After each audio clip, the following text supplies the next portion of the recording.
Hello, BookTube. Welcome to another episode of Jack's Reading Corner. I am Jack, and I just finished Lies of Locke Lamora. So, I'm going to do my review. Now, of course, this isn't the first book I read this month that I finished, but the first two books I read this month that I finished, I'm going to wait because there's kind of a third book in it. It's kind of a trilogy. So I'm gonna wait and just go ahead and finish the third book because it's not that long.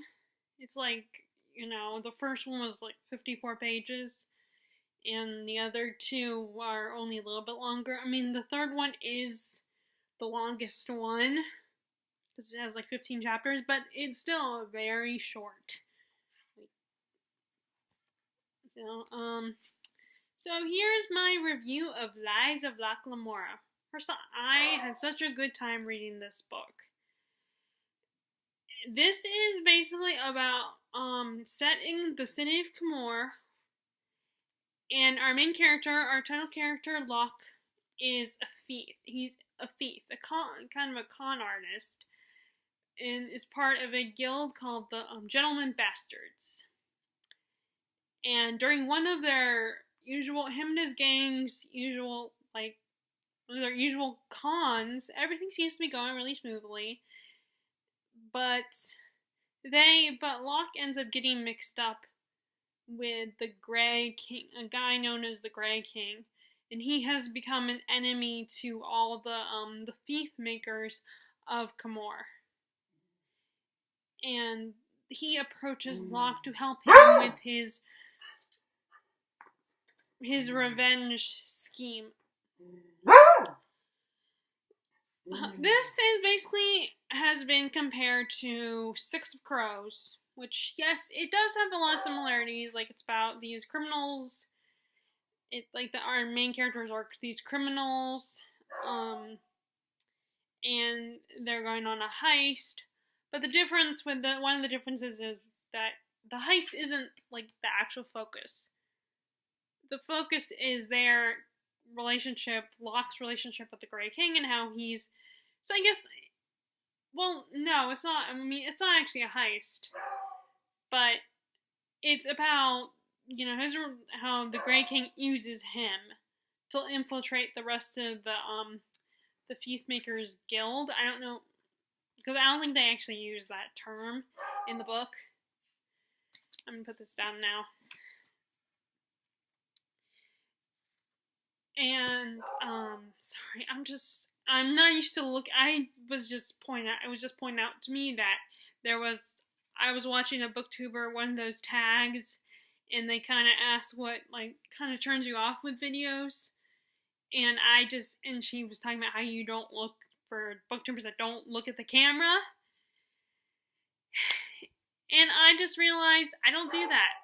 So this is my first time actually looking at the camera, so it's kind of awkward. So let me keep going with this review and continue to stumble through it as I awkwardly stare at this little circle at the top of my computer screen. So what did I say? Okay. So like I said, it's compared, and I do think the other thing that I like Locke a little bit better. I mean, I still love Kaz Brekker as a character, but I think I kind of like Locke a little bit more because he's not so cold and broody and everything. He's actually, he's nice and charming. And, I mean, I guess it stems from the fact that Kaz has his brother essentially abandons him by getting, I think he got, if I remember correctly, he got himself killed or something. He got into a lot of trouble and then he got himself killed. So Kaz has lost trust in people. And Locke, his parents died when he was really young, and it's been so long, so he doesn't have trust issues like Kaz does. And he also doesn't have, he doesn't have these issues, not just trust issues, but it's been, I didn't read those books simultaneously, so I don't remember every little thing in the Six of Crows duology, but I know Kaz had this thing about touching people. So he always wore gloves, and I'm not 100% sure why. I can't remember what his whole issue was about that. Why he just couldn't. It was like it would remind him of certain things or certain people or something. It's like I said, I didn't read them simultaneously, so I don't remember all the details. So I guess there's a reason why Kaz is a little more cold-hearted and emotionally distant, while Locke doesn't have that kind of any reason to be like that. I also like that the book had and Six of Crows did this a little bit too. Like you got backstories of all the characters with like flashbacks and stuff. But in this book, there are actually chapters that are devoted to the past when Locke was a kid and he joined the Gentleman Bastards and how he met the some of the members of the gang.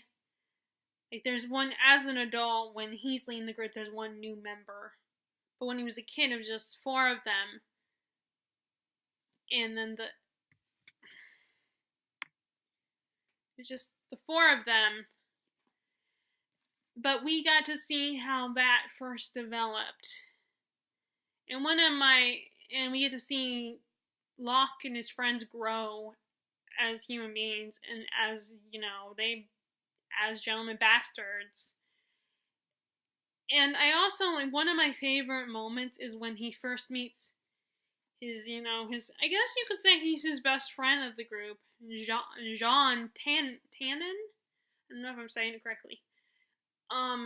Their boss, Shane, Father Chains, as they call him, takes Locke to meet this new recruit, Jean, who he's a bigger guy. At the time, he's a little boy. He's a little on the chubby side, and his parents just died, so he's really still dealing with that grief and everything, and he's of a higher class than Locke. I think he's middle class and Locke is lower class. And Locke's first thought is, he's not one of us. I don't like him. And Father Chains is like, you don't know this kid, you have no right to judge him. And there are things, he has assets that you don't. Like, he can blend in with the noble class. And he's book smart. He's highly intelligent. And Locke is telling Father Chains about how it's kind of annoying that Jean is crying in they all sleep in the same room, and so he can hear him crying, and it annoys Locke. And then Father Chains, and then, of course, conveniently, Jean overhears them, comes in, and he has a bit of a temper.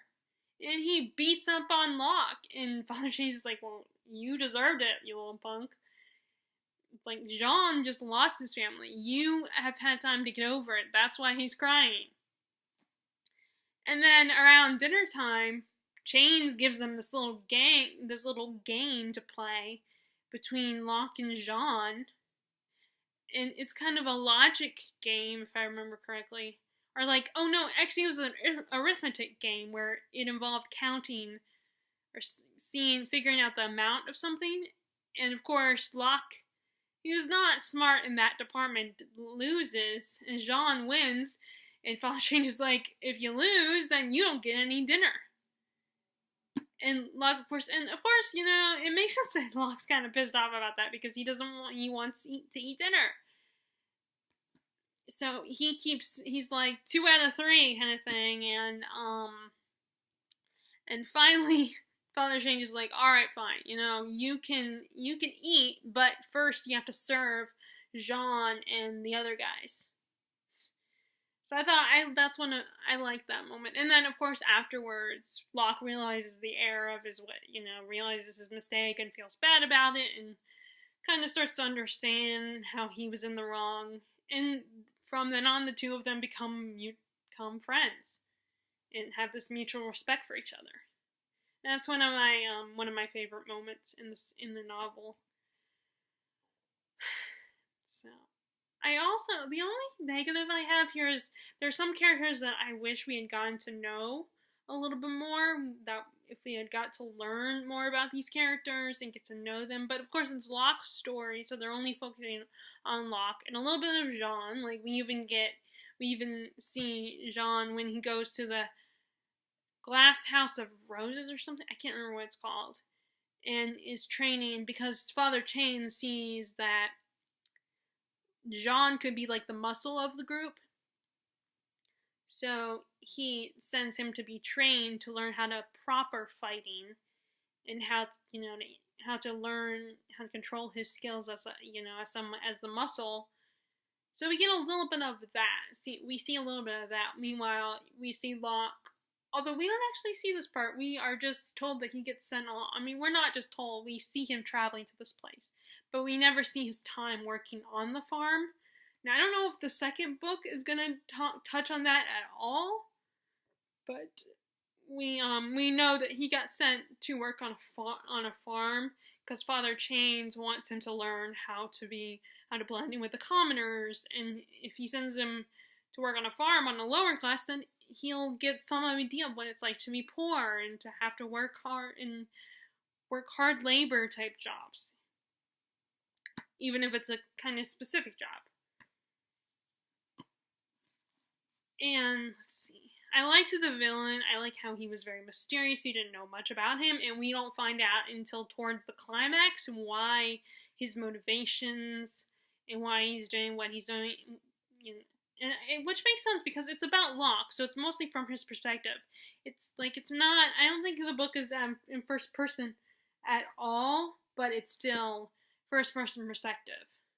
Because there's the first person narrative where it's told like I did this, I did that, and I feel this way, and this happened to me, and But there's also stories that are in first person perspective where it's not necessarily an I statements, but it's told through their eyes. These eyes. Not I as in I. I as in my physical eyes. If that and that's what it's mostly told through Locke. Just like I don't think Harry Potter or the Mortal Instruments or Infernal Devices, I don't think any of those are in first person, but they're from first person perspective, where we see the world through their eyes, which makes sense because one, I think a lot of ways go with that approach, like whether first person narrative or first person perspective, because teenagers want to connect, and I feel like putting it in first person, it's kind of a way to connect to teenage readers, which I could be wrong. I could be not on the right track about that. And teenagers, I think, can be very worried about themselves a lot and think about stuff for themselves. Not that they're selfish or self-absorbed, but just, when you're a teenager, you're worried about you constantly, and sometimes you can be a little selfish. So I think that's why a lot of times books about younger people are written in first person. Or they're at least from first person perspective. And like I said, as a reader, especially if you are the actual age that YA is geared towards, then you really connect and you feel like you are that person. And then there's the whole thing about like a lot of times these authors create this main character that's kind of generic. So it's like you could picture you as that character, like Stephenie Meyer with Twilight. That's one of the criticisms she receives, how Bella is, there's nothing really special about her. Like, we just know that she doesn't like the rain. She might even have depression. She has a pretty good relationship with her mother. She's clumsy and really awkward. So it's like anyone who has those traits could see themselves as Bella. I mean, in the sense, considering that she has a guy that's a werewolf and a hot, sexy Native American werewolf, and then a hot, sexy vampire, both being for affection, then, yeah, you can't. But, yeah, you can't. I think a lot of people would love to picture her, and then, although when you get older, you gotta realize that neither Edward or Jacob is that great. But anyway, going off on a tangent there, of course, this is an adult book, but it has some cursing, it has the F word quite a bit. Like, Locke says the F word a lot. Like, the last couple chapters, he said that he was in anger. He said the F word. I don't like saying that word. I'm not prude or anything. I just uncomfortable with that word. I mean, sometimes I'll say it in my head, just do, try it out. Or like when I'm reading, I don't waste time being F this when I'm reading in my head, because it's not like anyone hears it. So if my parents don't want me to say that word, it's when I'm reading, if I say the word, I read in my head, so I don't read out loud, so they won't hear it. So even if I say the word while I'm reading, then there's no way of them knowing I said it.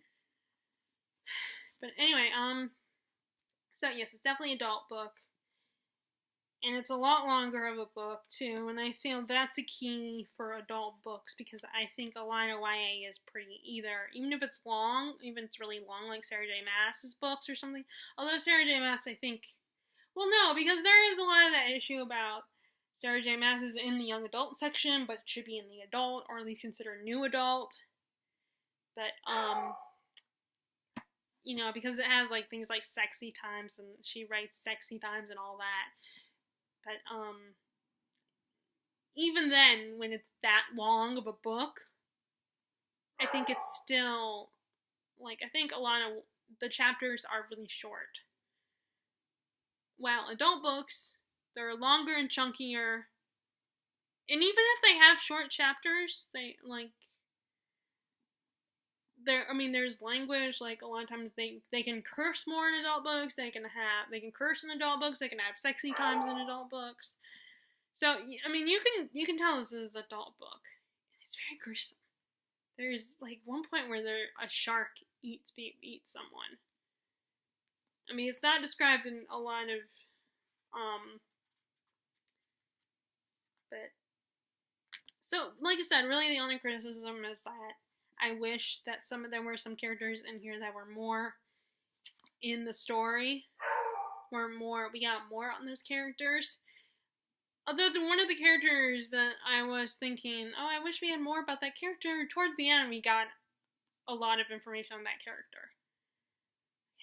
I am trying to look at the little circle, the little camera on my screen, but it's very hard. I'm so used to, like, looking down. So anyway, like I said, I really hope, I don't know how well, I hope I'm getting better at this reviewing thing. I feel like I'm not doing a very good job. I just feel like I'm gushing about books. I mean, I think I try to put in, like, at least to make it a review, I try to put in some criticisms, and I always worry about, am I not, like, I've watched people talk about how you do a review, like Steve Donahue's channel, and some of the critiques he made on what is a good review, I always worry about. First of all, I know my descriptions of books are usually too long, and there's something else he said that I worry. Oh yeah, he also talked about how he doesn't like it if a reviewer just says, I read this book, this is what it's about, I liked it, it was awesome, you know, and not really explain why, like, just gush about how much they love this book. Which I understand, yeah, I mean, you're reviewing the book, you're not just, you know, a review isn't just talking about how much this is the best book ever, this was awesome, blah, blah, blah. You're supposed to, reviewing is talking about why you like the book, and pointing out what's good and what's bad about the book.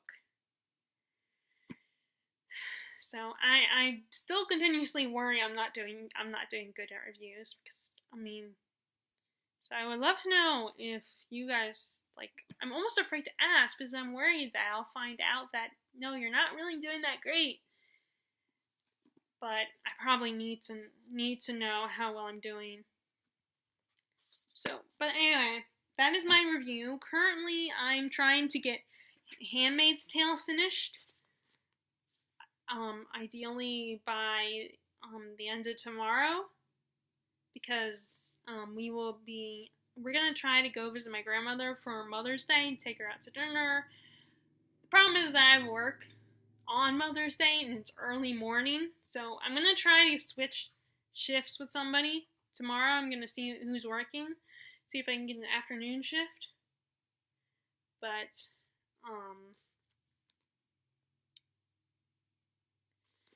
I don't know. So The good news is it's just a state away where my grandmother's live, so it's like 3 hours away. So we can leave on Friday, just get there really late, and then go out to dinner and get an early dinner on Saturday, and then leave Saturday night. So, but I don't want to feel like I have to take The Handmaid's Tale with me, although I'll probably still manage to take 4 books and my laptop. Even though we're only staying like 1 or 2 nights. Even just 1 night, because we'll leave Saturday, so just 1 night. But I can't decide. But anyway, so yeah, I want to try to get this done before Friday. And as you can see, I'm not that far, I don't have that farther to go. It's very interesting. It's kind of scary to think about, although what I want to know is what was the reason behind why society has come to this. If you're familiar with The Handmaid's Tale, you know what I'm talking about. But we kind of maybe Margaret Atwood was thinking you don't need to know why society came to this point, because it's like we still have sexism in the world. Guys will still treat women as if they're just objects to be admired. So maybe she's thinking, oh, this could happen because because that's what dystopians are. They're like the worst thing that could happen to society. And like Hunger Games, a war happened, and the government decided how to handle and separate everything in districts and turn into kind of a communist nation. In Fahrenheit 451, it was like people were getting so confused and angry and frustrated, and there was all this negative in the world, so people figured, let's uncomplicate things and make, control people, so they got rid of anything that would allow people to be a little bit smarter, like getting rid of books, and only allowing people to watch certain TV shows. I think Divergent, I'm kind of more going by the movie because I never read the books. But I know in the movie, Triss meets the guy who's running this thing, and it was like an experiment trying to create like the perfect person that didn't have all the negative traits or something like that. And then I know it was kind of similar to the Maze Runner kind of situation as well. So all those explain why the reason behind the way the government ended up. And so far, that hasn't been explained. But like I said, maybe Margaret Atwood's thinking, I don't need to explain it in this book. But, maybe she will, because I'm still not done with it yet. So I'm gonna work on that one. I'm still reading, I started the Temeraire series, His Majesty Dragons, The Lost Queen. These are the books I read at the pool. I'm on chapter 6 of The Little Stranger by Sarah Waters. I think that's all I really read today. So I've still several hours to read, but of course I'm working on Buffy. I'm on the last few episodes of Buffy season 6. I'm gonna finish that tonight as well. And the good news, I still don't have to get up super early tomorrow because I don't have to go into work until 11. Then I get off at 3, which is nice. Still good. Not like I still wish, because like I said, I kind of want the perk about getting up super early and going into work early is because you get home earlier.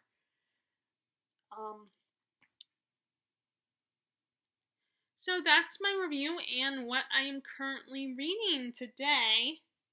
And I already talked about it, and I did read some of the books. Like I said, I read some of the books I mentioned in my other video I just uploaded at midnight last night for today's reading on my day off. So, if you guys like this video, be sure to give it a thumbs up. Sorry I stumbled along the beginning, but that's nothing new for me. Damn it, I did it again. And click subscribe if you like the video and are interested in my channel. Would really appreciate it. And I hope you, as always, you're enjoying your reading. And I will talk to y'all later. Alright, bye!